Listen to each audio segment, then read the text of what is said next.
ইচ্ছে মতো করব কামাই, কে আমায় আটকায়? তাই তো আমার বড় একটা সরকারি চাকরি চাই। আসসালামু আলাইকুম সবাইকে। এত তাড়াতাড়ি যে আবার একটা কন্টেন্ট রেডি করব এটা আসলে চিন্তায় ছিল না, কিন্তু 13 তারিখে হঠাৎ করেই একটা কন্টেন্ট ছাড়ার পরে আমার পরিচিত জন যারা আছে তাদের কাছ থেকে এতটাই উৎসাহ পেয়েছি।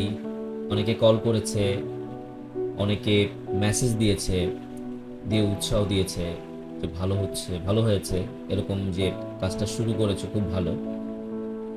তো সেটা থেকে আসলে ভালো লেগেছে, এবং সবচেয়ে ভালো লাগার বিষয় যেটা, আমার বড় ভাই একজন, উনি আমাকে, ওনার পরিচিত একজন বড় ভাই, তার একটা কবিতা আমাকে দেয়, যে সে আসলে আমার কন্টেন্টটা ওনাকে দেখিয়েছিল যেরকম আমার ছোট ভাই এরকম কন্টেন্ট শুরু করেছে, তো সেটা দেখার পরে আহ, তার খুব ভালো লেগেছে এবং সেই করেছে যে ওকে কবিতা আবৃত্তি করে, তাহলে আমার একটা কবিতা আছে, এটা যদি আবৃত্তি করতো এবং এই কবিতাটা নিয়ে যদি কোনো কন্টেন্ট বানাতো।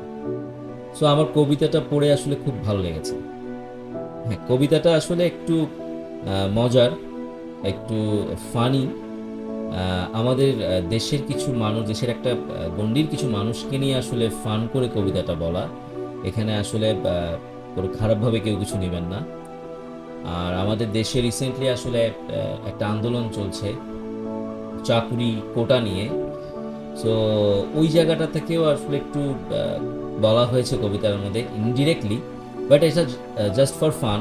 আর এটা আসলে কবিতাটা ওই সকল মানুষদের জন্য যে যারা আসলে আমাদের এই সরকারি চাকরি, এই জায়গাটাকে আসলে একটা কলঙ্কিত করছে এবং এই জায়গাটাকে একটা হাস্যকর বিষয় নিয়ে যাচ্ছে। সেটা আমরা আমাদের রিসেন্টলি বেশ কিছু সরকারি চাকুরিদের বেশ কিছু কাণ্ড কারখানা আমরা আমাদের দৈনন্দিন যে আমাদের ইউটিউব চ্যানেল, আমাদের সোশ্যাল মিডিয়া, এগুলো দেখছি অনেক রকম, অনেকের সেগুলার নাম নাই বা বললাম, আমরা সবাই জানি। সো ওই জায়গা থেকেই আসলে এই কবিতাটা করা, সরকারি চাকুরি। সো আমি জাস্ট এটা যখন দেখছিলাম, এই বিষয়গুলো নিয়ে করছিলাম, তখন আমি একটু গুগলও করেছিলাম যে আসলে সরকারি চাকরি ব্যাপারটা কেমন কি, আসলে কতটুকু, কতগুলো সরকারি চাকরি আসলে আছে আমাদের দেশে, আসলে আমাদের সরকারি চাকুরির কত পোস্ট আছে, কিংবা প্রতি বছরে আমাদের কতজন আসলে আহ, চাকরির পাওয়ার জন্য কতজন স্টুডেন্ট রেডি হচ্ছে, এরকম কিছু তথ্য নেওয়ার চেষ্টা করেছিলাম। তো সেখানে আমার একটা জিনিস দেখলাম, তো দেখে না আমার মনে হলো আমরা সবাই হয়তো বা জিনিসটা জানি, তারপরও জাস্ট একটু জিনিসটা শেয়ার করা। মানে আমাদের সবার পরিচিত একজন সব জানতা শমশের আছেন, আমাদের গুগল মামা। তো গুগল মামার কাছে আমি জিজ্ঞেস করলাম যে মামা, আমাদের দেশে টোটাল সরকারি চাকরি কতগুলো? তো মামা আমাকে বললো যে 19 লাখ সামথিং সরকারি চাকরি আছে। তো ভালোই, 19 লাখ চাকরি আছে। মামা, এই মুহূর্তে আমাদের চাকরি আসলে ভ্যাকেন্ট কত আছে? মামার কাছে জিজ্ঞেস করলাম, তখন মামা বললো যে 3.5 লাখের মতো মানে শূন্য পদ আছে আমাদের দেশে। আর একটা তথ্য পেলাম, সেটা হলো যে 2022 সালে দেখা গেছে যে আমাদের যারা গ্রাজুয়েশন কমপ্লিট করে সরকারি চাকুরির জন্য, যারা কিংবা স্টুডেন্ট যারা চাকরির জন্য, সরকারি চাকরির জন্য অ্যাপ্লাই করতে পারে, তাদের সংখ্যা হলো 8 লাখ করে। মানে এই 3 বছরে 24 লাখ হয়েছে।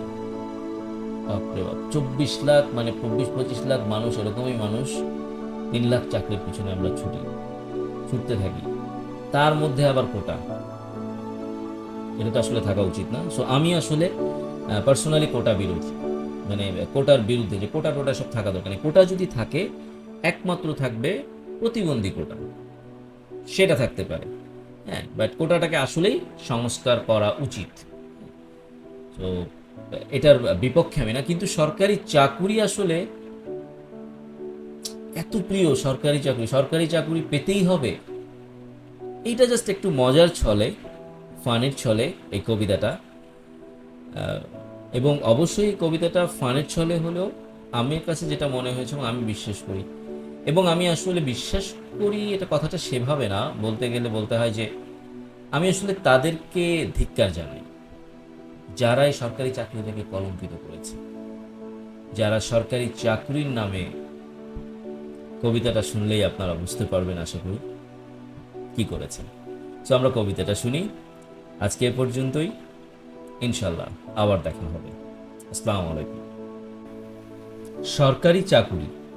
কবিতাটি লিখেছেন কবি অ্যাডভোকেট মোহাম্মদ শামসুল আলম।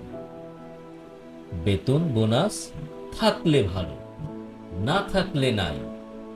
আমার শুধু একটা বড় সরকারি চাকুরি চাই। লোভ লালসা নেই কো মোটে, চাকুরিটা তাই যদি জোটে। বেতন ছাড়াই করব সেবা এদেশটারে ভাই। টাকা খাবো, জমি খাবো, ঘুষ খাবো না ভাই। কিনবো গাড়ি, করব বাড়ি, কোনো অভাব নাই। পড়বো নামাজ, রাখবো রোজা, লুটে নিব টাকার বোঝা। ছি ছি ছি, ঘুষ খাবো না, লোকটা আমি সরল সোজা।